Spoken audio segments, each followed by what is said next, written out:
Welcome back to the channel where I'm working my way through some of the more fascinating Wikipedia pages.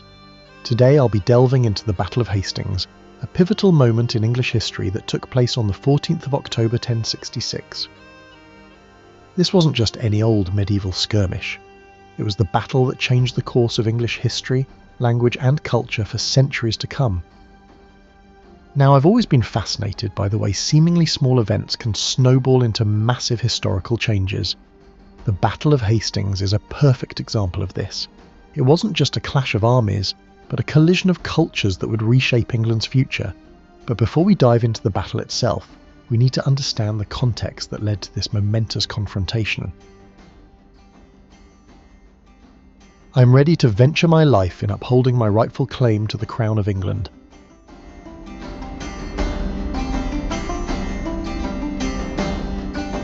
The roots of the Battle of Hastings can be traced back to a succession crisis that erupted in January 1066. King Edward the Confessor, who had ruled England for over 2 decades, died without leaving a clear heir. Now, this wasn't just a simple case of who's next in line. It was a political powder keg waiting to explode. 3 main contenders emerged in this high-stakes Game of Thrones. First, we had Harold Godwinson, the powerful Earl of Wessex. He was quickly crowned king by the Witenagemot, a council of Anglo-Saxon nobles, but his claim was far from secure. Across the English Channel, William, Duke of Normandy, believed he had a rightful claim to the throne, supposedly promised to him by Edward years earlier. And if that wasn't complicated enough, we also had Harald Hardrada, the King of Norway, throwing his hat into the ring based on an old agreement between his predecessor and a previous English king. This 3-way contest for the English crown set the stage for one of the most dramatic years in English history. It's worth noting that these succession disputes were not uncommon in medieval Europe, but the scale and consequences of this particular crisis were extraordinary. The fate of England hung in the balance, and the outcome would reshape the country's future in ways that no one at the time could have imagined. The whole of England was in confusion, and everyone was fearful, not knowing what would happen.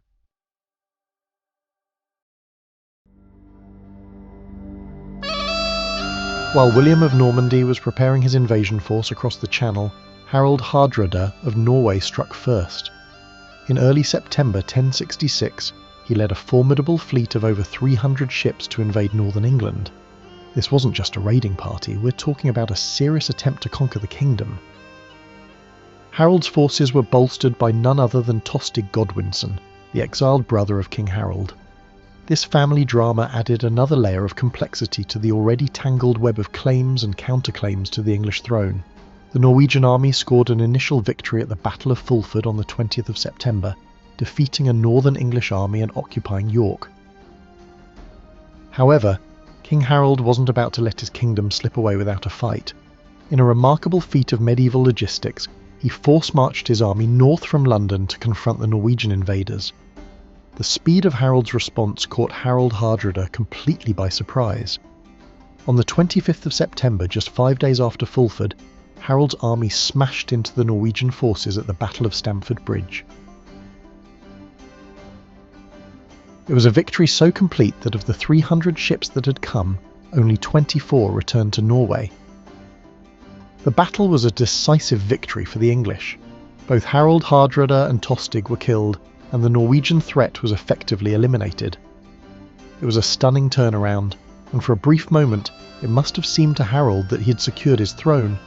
But as we know, history had other plans.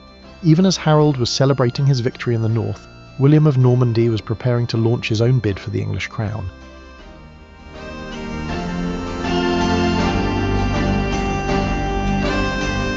While Harold was dealing with the Norwegian threat in the north, William of Normandy saw his opportunity. On the 28th of September, just 3 days after Stamford Bridge, William landed his invasion force on the south coast of England at Pevensey. The timing couldn't have been worse for Harold, who now faced the daunting task of marching his army south to meet this new threat. William's army was a formidable force, though its exact size is a matter of debate among historians. What we do know is that it was a mixed force of infantry, cavalry and archers, a combination that would prove decisive in the coming battle. William quickly established a fortified beachhead and began raiding the surrounding countryside, perhaps hoping to provoke Harold into a hasty response. Harold, meanwhile, was faced with a terrible dilemma. His army had just fought a hard battle in the north and marched the length of England. They were tired and had taken casualties. The sensible thing might have been to rest, gather reinforcements, and then confront William. But Harold chose to march south immediately, covering about 27 miles a day, a remarkable pace for a medieval army. With a picked force of soldiers, he advanced by quick marches on Hastings, where the Normans had erected a wooden fort. This decision to march south quickly has been debated by historians ever since. Was it a bold move to catch William off guard? Or was it a rash decision that left the English army at a disadvantage? Whatever the case, by the 13th of October, Harold's army had reached the area near Hastings. The stage was set for one of the most famous battles in English history.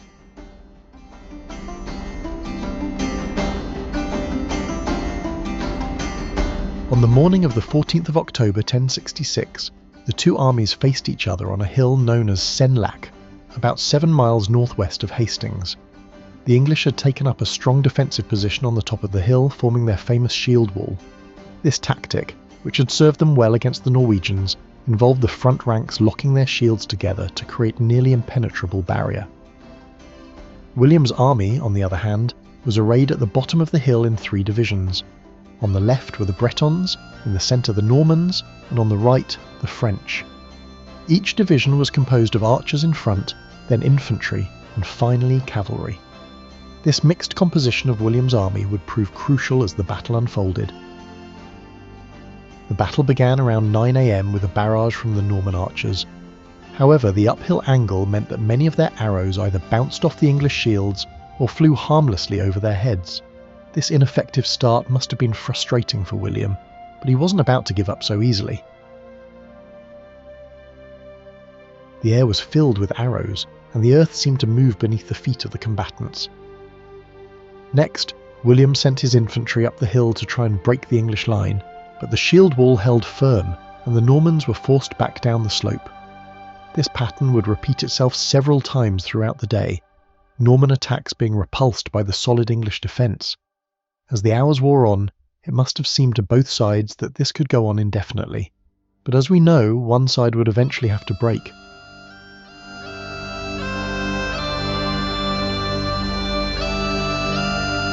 As the battle wore on, a crucial turning point occurred.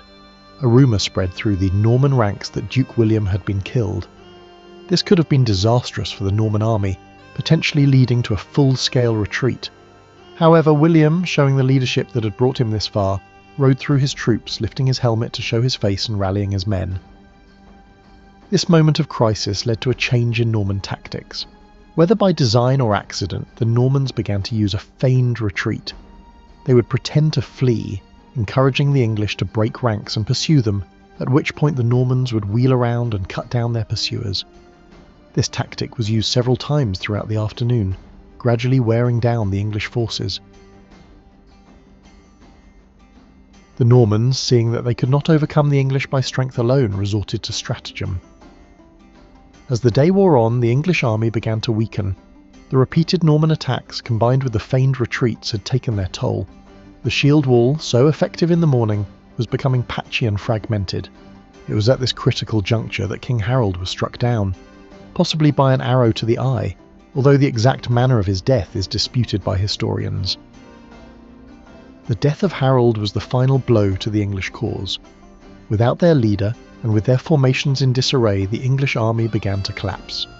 Some fled, while others fought on to the bitter end. By nightfall the battle was over, and William of Normandy had won a decisive victory. Thus, God punished the English nation for its sins.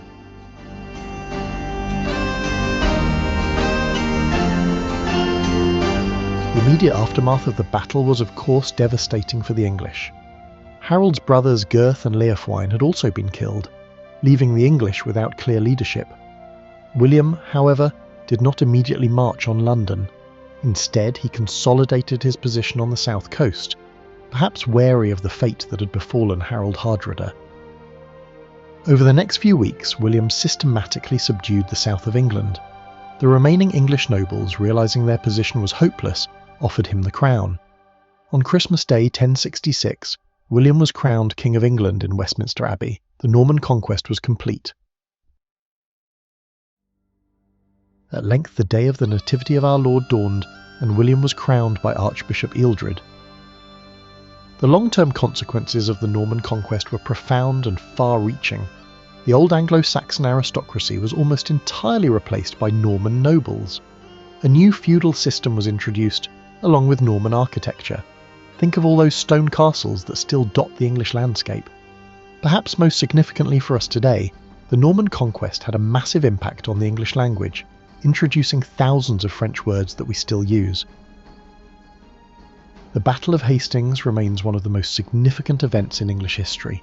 It marked the end of the Anglo-Saxon era and the beginning of a new Norman England.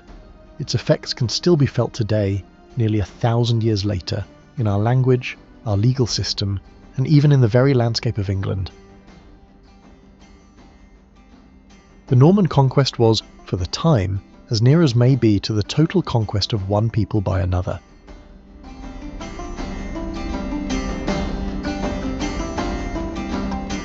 As we look back on the Battle of Hastings, it's tempting to wonder, what if?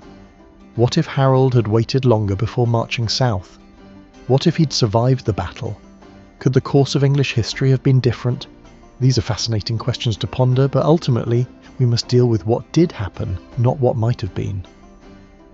One of the most enduring legacies of the battle is the Bayeux Tapestry, an embroidered cloth nearly 70 metres long, which depicts the events leading up to Hastings and the battle itself. It's a remarkable historical record, albeit one that tells the story from the Norman perspective.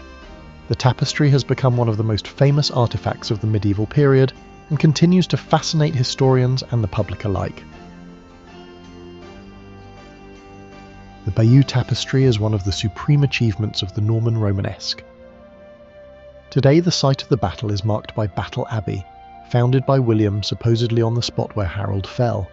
The surrounding town of Battle grew up around the abbey, and visitors today can walk the battlefield and imagine the events of that fateful day in 1066. It's a powerful reminder of how a single day's combat can change the course of a nation's history. In conclusion, the Battle of Hastings stands as a pivotal moment in English history. It marked the end of the Anglo-Saxon era and the beginning of Norman rule, reshaping England's culture, language and society in ways that continue to influence us today. As we've seen, it was a battle decided by slim margins and crucial turning points, a reminder of how contingent history can be. Thanks for joining me on this deep dive into one of the most famous battles in history. If you've enjoyed this exploration, please consider liking and subscribing to the channel. Your support really does make a difference. And do let me know in the comments what other historical events you'd like me to cover in future episodes. Until next time, thanks for watching. The Norman Conquest was the last successful invasion of England,